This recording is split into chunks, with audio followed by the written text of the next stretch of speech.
कसे आहात? तर आज आपण करणार आहोत कुकरमध्ये देशी पास्ता। सकाळच्या वेळेस झटपट असा नाश्त्यासाठी काय करावा हा नेहमीच प्रश्न पडलेला असतो।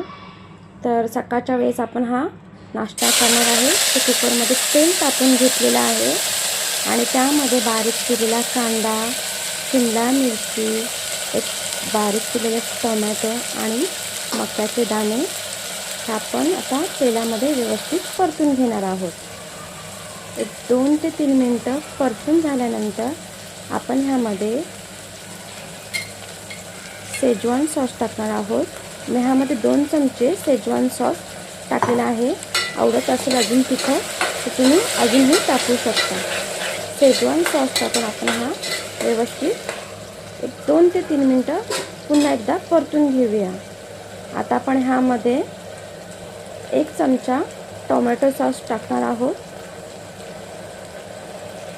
त्यासोबतच आपण एक पोहे खायचा जो छोटा चमचा असतो, आपल्याकडे जे मिक्स हर्ब्स असतात ते टाकून घेणार आहोत आणि आता पुन्हा हे व्यवस्थित परतून घेऊया।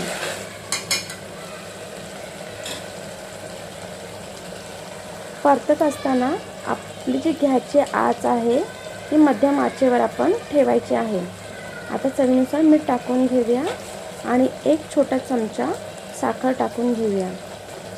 ह्याने काय होईल, आपल्या पास्त्याला आंबट गोडाची छान चव येईल। पुन्हा एकदा व्यवस्थित मिक्स करून घेऊया।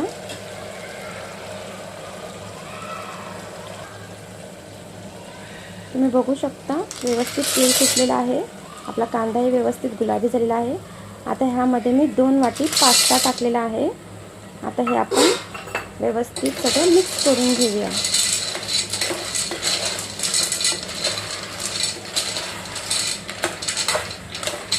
चार ते 5 लोकांसाठी हा भरपूर आहे। अगदी पोट भरून 4 ते 5 व्यक्ती हे नाश्ता सकाळच्या वेळेस होऊ शकतो। आता आपण ह्यामध्ये पास्ता भिजेल एवढं पाणी टाकायचं आहे। 2 वाटी पास्तासाठी मी 2 ग्लास येथे पाणी टाकलेलं आहे।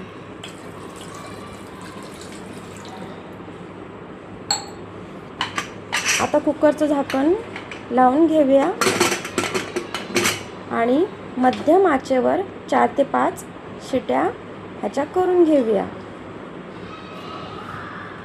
शिट्या झाल्यानंतर 10 ते 15 मिनिटांनी कुकर खोलून आपला पास्ता हा तयार झाला आहे। आवडत असेल तर वरतून तुम्ही चीजही टाकू शकता। गरमागरम आपला पास्ता खाण्यासाठी तयार आहे। धन्यवाद।